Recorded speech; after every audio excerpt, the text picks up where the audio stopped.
This quick hit for chapter 3 is dealing with self-concept and self-esteem. One of the things we need to be aware of is for us to be able to maintain and manage relationships, we kind of need to know ourselves first. And sometimes we can't successfully maintain and manage relationships because we don't think very highly of ourselves. The difference between self-concept and self-esteem, self-concept is the overall image of who you are. I want you to think of a picture. Your favorite picture, whether that's in your house, whether that is in your office, in your wallet, in your car. Typically, our favorite picture, we know the ins and outs of that picture. We know what we're wearing, the colors we're wearing, the color of the trees, the sky, maybe a vehicle. Every single nitpicky thing in that picture we know. That's similar to our self-concept. We know every single nitpicky thing about ourselves. You know what you're good at. You know what you're not good at. You know where you can succeed. You know where you can fail. You know what makes you tick. You know what makes you angry. And you also know what makes you happy. That's our self-concept, the overall image of who we are. Whereas our self-esteem is totally different. How valuable do you see yourself? When I say the word valuable, I want you to think about that for a minute. Valuable, how much are you worth? And our self-esteem can change depending upon the situation, depending upon the context. Sometimes our self-esteem, we know, can be really high. Maybe your self-esteem is high at work. Maybe your self-esteem is high with your family. Maybe your self-esteem is high in your relationship with your friends or your siblings. But your self-esteem can also be low when it comes to chemistry class, maybe this interpersonal communications class, or your self-esteem could be low when it comes to being a successful partner, being a successful girlfriend, boyfriend, husband, or wife, or friend, or relative. Sometimes self-destructive beliefs can make it difficult to achieve our goal, and your book outlines about 5 self-destructive, it's either 5 or 6, self-destructive beliefs. I want you to take a look at those in your textbook, and on the discussion board, I want you to pick out one of the 5 or 6, and I want you to explain a little bit more what you believe that to mean when it comes to self-destructive beliefs.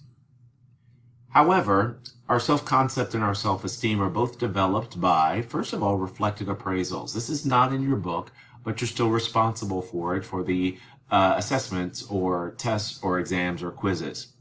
Reflected appraisals, basically we see ourselves the way we think other people see us.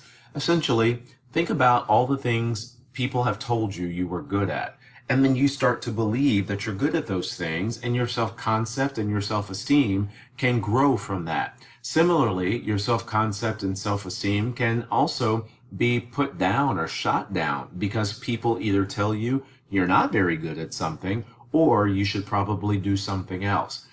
You're not born, meaning we don't come out of the womb knowing what we're good at or knowing what we're not good at. We build our self-esteem and our self-concept based around the idea of what others tell us or what others have told us that we probably aren't very good at. We call these reflected appraisals. So think about something that you believe yourself to be good at. Maybe you have a high self-esteem about it or a high self-concept about it. And ask yourself, how did you know that? Who told you you were good at that, or who told you you weren't very good at that? Sometimes our comparison with others can influence our self-concept and our self-esteem. We call these social comparisons.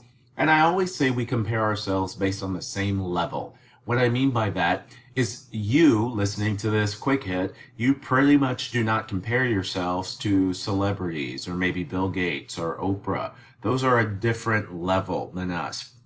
But what we can compare ourselves to are our peers, our family members, maybe people we went to high school with. I give an example of my good friend that I went to UT with. I consider him like my little brother. And a couple of years ago, he decided to build a 3-story house in Midtown, in the Midtown area of Houston. Beautiful house. It's very gorgeous. But after viewing it the first time, my first thought was, well, should I be building a house? Is this what I should be doing? Some of you are in school right now because your peers are in school, because maybe family members or relatives And we can consciously and subconsciously socially compare ourselves to other people. Sometimes we know what we're doing, and sometimes we don't realize this is what we're doing. Like I said, some of you are in class right now, or you're back in school because other people were in school, and that you're kind of comparing yourself. Maybe that's what I should be doing. And doing this social comparison to other people, to other peers, other family members, can cause us to build our self-concept and self-esteem, or it could impact it negatively. Sometimes we believe we could be inferior or superior to other people that we compare ourselves to. Superior meaning you know for a fact that I am better than this person. Inferior, I know for a fact that I am not as good as he or she. Sometimes we do this with coworkers. You know for a fact that you are a better coworker than someone, but why does that coworker continue to get raises or get more hours? Or you know for a fact, I am not as good as her at this job or as him at this job. So I understand why they keep moving up and I do not. And sometimes it can be frustrating because you think to yourself, I know I'm better than that, but why aren't things going my way? Why doesn't this relationship go my way? Why aren't things in my life going this way? And this could impact our self-esteem and our self-concept as well. But something I want you to think about, what about social media? How does this play a role? How does the number of Facebook friends, retweets we get, Instagram likes, how does that impact our self-concept and our self-esteem?